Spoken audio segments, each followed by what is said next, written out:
আজ আমি বানাবো সিঙ্গারা।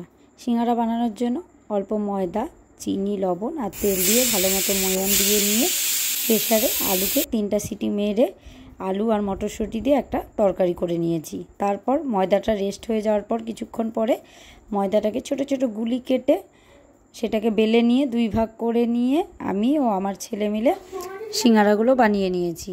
আমি বেলে বেলে রুটিগুলোকে 2 ভাগ করে দিয়েছি আর অব্র সিঙ্গারার পুর ভরেছে আর সিঙ্গারার শেপ দিয়েছে। ভালোই বানাচ্ছিল দেখলাম, তাই আমি আর কিছু করলাম না, ওই বানালো সিঙ্গারাগুলো। তারপর একটা কড়াইয়ের মধ্যে একটু বেশি করে সাদা তেল নিয়ে সবগুলো সিঙ্গারা একে একে ভেজে নিয়েছি।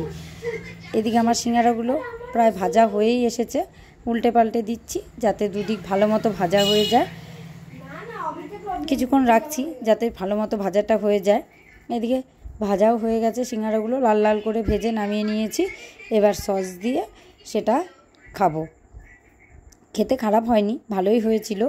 প্রথমবার বানিয়েছি, আমার ছেলেও খেয়ে বলছে ভালো হয়েছে, বাড়িতে বানানো সিঙ্গারা।